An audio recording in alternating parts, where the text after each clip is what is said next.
عرضہ سرائی کرتے چلے آ رہے تھے اور اب آ کے انہوں نے اپنی دھمکیوں کو عملی شکل دی.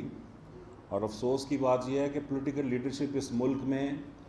اب برسا برس سے گرفتار ہوتی چلی آ رہی ہے, اور لوگ پولیٹیکل پارٹیز کے ہیڈز جو ہیں وہ گرفتار بھی ہوتے ہیں, جیلیں بھی کاٹتے ہیں, سالہ سال کاٹتے ہیں. لیکن یہاں پر اس ایک گرفتاری کو اس طرح ایشو بنایا گیا کہ جیسے اس ایک شخص کے لیے اس ملک میں کوئی قانون نہیں ہے. اور اس گرفتاری کے رد عمل میں لوگوں کو فوجی تنصیبات پر حملے کرنے کے لیے اکسایا گیا, اور ملک بھر میں پلاننگ کر کے حملے جو ہیں وہ کیے گئے, جس کے بعد اب پنجاب کی نگران حکومت نے زیرو ٹالرنس پالیسی اپنانے کا فیصلہ کیا ہے. اور already military leadership, federal government, Punjab government یہ ڈیسائیڈ کر چکی ہیں کہ جو ان حملوں میں لوگ شامل ہیں ان کے خلاف قانون کے مطابق سخت ترین کارروائی کی جائے گی. اس سلسلے میں ایک جو اہم اناؤنسمنٹ کرنی ہے وہ یہ ہے کہ انٹیلیجنس انفارمیشن آئی ہے جو بڑی خطرناک, وہ یہ ہے کہ آرمی کی تنصیبات پر حملہ کرنے والے 30 سے 40 جو دہشت گرد ہیں وہ اس وقت زمان پاک میں خان صاحب کی رہائش گاہ کے اندر پناہ لیے ہوئے ہیں, اور اداروں کے پاس انٹیلیجنس اور ٹیکنیکل کنفرمیشن بھی آ چکی ہے جیو فینسنگ کے ذریعے بھی کہ یہ لوگ وہاں پر موجود ہیں. ان میں وہ لوگ بھی موجود ہیں جنہوں نے جناح ہاؤس کے اندر گھس کر آگ لگائی, توڑ پھوڑ کی. تو اس لیے حکومت پنجاب کی جانب سے پی ٹی آئی کی لیڈرشپ کو یہ ریکویسٹ کی جا رہی ہے کہ ان دہشت گردوں کو ہینڈ اوور کر دیں. 24 گھنٹے پنجاب کی نگران حکومت پی ٹی آئی کی لیڈرشپ کو دے رہی ہے کہ ان دہشت گردوں کو جو کہ ملٹری تنصیبات پر حملوں میں شامل تھے اور زمان پاک میں پناہ گزین ہیں, ان کو پنجاب پولیس کے حوالے کر دیا جائے. اور جو ادارے ان دہشت گردی کے واقعات کی تفتیش کر رہے ہیں ان کے پاس مکمل ایویڈنس موجود ہے ان لوگوں کی ان دہشت گردی کے واقعات میں ملوث ہونے کا. اور یہ شواہد بھی سامنے آئے ہیں کہ کور کمانڈر ہاؤس میں جس وقت حملہ ہو رہا تھا جو شام 8 بجے تک جاری رہا, تو اس وقت حملہ آوروں میں سے کئی لوگوں کا رابطہ تھا زمان پاک میں موجود پی ٹی آئی کی لیڈرشپ کے ساتھ. وہاں پر ہینڈلر جو تھے ان حملوں کے وہ ان کے ساتھ رابطے میں تھے اور انہیں بتا رہے تھے کہ آپ نے کس حد تک جانا ہے, کیا کرنا ہے. ایون جو آگ لگانے کی انسٹرکشنز بھی ہیں وہ بھی وہاں سے گئیں, جس کا ایویڈنس جو ہے وہ اداروں کے پاس موجود ہے. تو اس لیے یہ فیصلہ کیا ملٹری اور پولیٹیکل لیڈرشپ نے کہ فوجی تنصیبات پر دہشت گردوں کے جو حملے تھے ان میں ملوث افراد کو جو ہے ان کا مختلف کیٹیگریز ہیں, ان کا یہ فیصلہ بھی ہو گیا ہے کہ ملٹری کورٹس میں ٹرائل ہوگا. اس کے علاوہ دہشت گردی کی عدالتوں میں. تو جس شر پسند کے جرم کی جو نوعیت ہے اسی حساب سے اس کا فیصلہ ہوگا کہ اس کا ٹرائل کس عدالت میں ہوگا. لیکن یہ طے ہو گیا ہے کہ ان لوگوں کو نشان عبرت بنایا جائے گا تاکہ آئندہ کوئی جرت نہ کرے اس طرح کی حرکت کرنے کی. لیکن یہ بھی طے ہے کہ کوئی بھی بے گناہ جو ہے, چیف منسٹر پنجاب محسن نقوی کی ہدایات ہیں کہ کوئی بے گناہ شخص جو ہے وہ ان حملوں کے الزام میں سزا نہ پائے، اس لیے جو لوگ اب تک گرفتار ہوئے ہیں مکمل ان کی اسکروٹنی کا عمل جو ہے وہ کیا جاتا ہے. اس کے بعد ان کو اسکروٹنی کے بعد جب 100% کنفرمیشن ہو جاتی ہے تو ان کے کیسز جو ہیں وہ آگے بھیجے جا رہے ہیں، اور اس سلسلے میں سالڈ ایویڈنس کے ساتھ لوگوں کو گرفتار کیا گیا ہے اور کیا جا رہا ہے. اور نادرا کو ان حملوں میں ملوث لوگوں کی پکچرز جو ہیں وہ گریب کر کے دی جا رہی ہیں، اور نادرا اپنے سسٹم سے ان لوگوں کی ڈیٹیلز وہ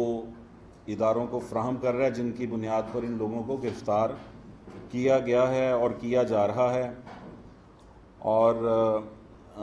9 مئی کے واقعات کی تحقیقات کے لیے جوائنٹ انویسٹیگیشن ٹیم بھی بنا دی گئی ہے، اور چیف منسٹر نے فری ہینڈ دے دیا ہے پنجاب پولیس کو، جو بلوائی تھے، جو حملہ آور تھے، ان سے نمٹنے کے لیے. 9 مئی کو پی ٹی آئی کے شرپسندوں نے ریڈ لائن کراس کی تھی، اور جس کے بعد سے اب تک 3400 سے زیادہ جو حملہ آور ہیں وہ گرفتار ہو چکے ہیں، اور ان کے خلاف درج مقدمات کی تعداد 254 ہے، جن میں سے 3400 میں سے اب تک 795 جو حملہ آور ہیں ان کی شناخت ہو چکی ہے. ان میں سے 78 کا جسمانی ریمانڈ ہو چکا ہے، جبکہ 609 کا جوڈیشل ریمانڈ ہو چکا ہے. مقدمات کی تعداد 254 ہے،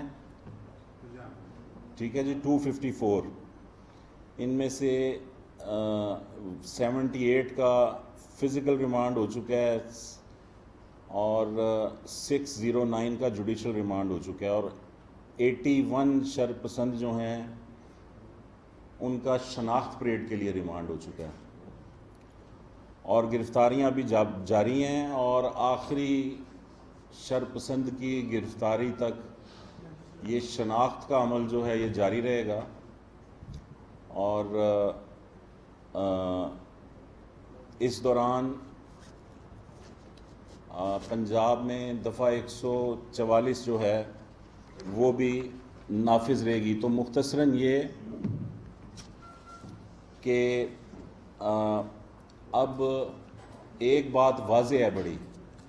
پنجاب کی نگران حکومت نے پولیس کو کے ہاتھ باندھے ہوئے تھے کہ آپ نے مظاہرین جو ہیں ان کے خلاف آخری حد تک نہیں جانا، حالانکہ قانون میں اس کی اجازت ہے. اگر کوئی فائرنگ کر رہا ہے، آگ لگا رہا ہے، حملے کر رہا ہے، ملٹری تنصیبات پر قبضے کر رہا ہے، تو آپ کو اجازت ہوتی ہے کہ آپ انہیں روکنے کے لیے اسلحہ استعمال کریں، اور خاص طور پر جب شرپسند عناصر خود بھی اسلحہ استعمال کر رہے ہوں. لیکن اب قانون کو ہاتھ میں لینے والے اس بات کو یاد رکھیں کہ انہوں نے دوبارہ ایسی کوئی حرکت کرنے کی کوشش کی تو انہیں فواد چودھری سے بھی زیادہ تیز دوڑ لگانا پڑے گی. یہ بات بڑی واضح ہے. ریاست پاکستان کی رٹ کو چیلنج کرنے والے جو ہیں ان کی ایسی دوڑ لگوائیں گے کہ وہ اولمپکس میں بھی حصہ لینے کے قابل ہو جائیں گے. یہ بتانا بڑا ضروری ہے، چونکہ ریاستیں جو ہیں ادھر اگر قانون کی عملداری نہیں ہوگی اور اس طرح چند ہزار لوگ نکلیں گے اور تباہی بربادی پھیر کر نکل جائیں گے، ان کا احتساب نہیں ہوگا جیسا کہ ماضی میں ہوتا رہا ہے، تو پھر جنہوں پنجابی کہندے نے چاکا کھل جاتا. تو اس لیے اب ایسے لوگوں کو نشان عبرت بنانا ہوگا، اور اسی لیے فوجی تنصیبات پر حملہ کرنے والوں کے ملٹری ٹرائل کا فیصلہ ہوا ہے، جو کہ پولیٹیکل اور ملٹری لیڈرشپ اس بات پر اتفاق کر چکی ہے. اس کے علاوہ جو دوسرے درجے کی دہشت گردی میں ملوث ہیں لوگ جو گرفتار ہو چکے ہیں وہ انسداد دہشت گردی کی عدالتوں میں جائیں گے،